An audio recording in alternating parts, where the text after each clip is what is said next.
Welcome back to Just a Cyber Minute, where we help you secure your organization one step at a time.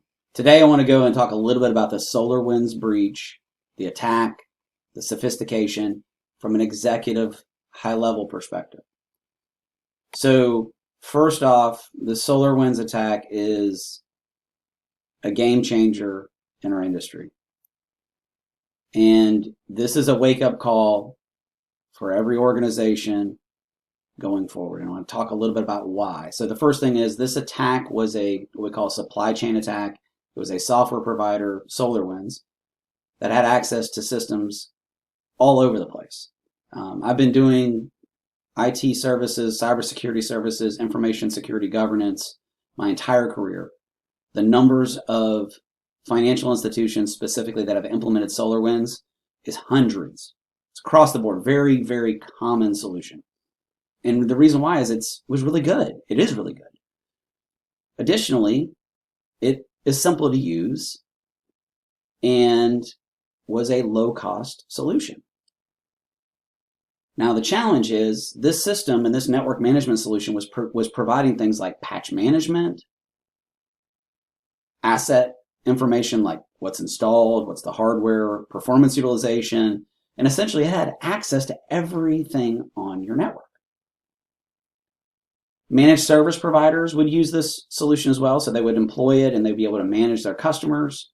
And the way this attack worked is once the software was updated with the latest release, and this goes all the way back to 2019, these patches and the access was there, it allowed for hackers to be able to gain access to every single SolarWinds instance and then be able to go lateral inside the institution. So this, unfortunately, is also going to be a way attacks go in the future as well. So this, again, is a wake-up call. This is when you start thinking about what systems have access to everything on my network. How do I manage and mitigate the risk? What about my managed service provider? How do I manage and mitigate the risk?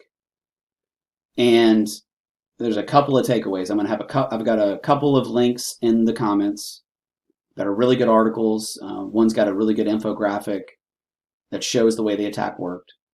There's some additional information from the Department of Homeland Security. I'm going to put that information in the comments as well. I'm also going to have a couple of videos. One is another Just a Cyber Minute on incident logging. This is something to send to your team to explain to them on how we need to document and respond to the attack. And then I've got an IT operations information security officer response video as well that explains what we need them to do. My biggest concern with this is the ability of the attack and having access to everything across the network.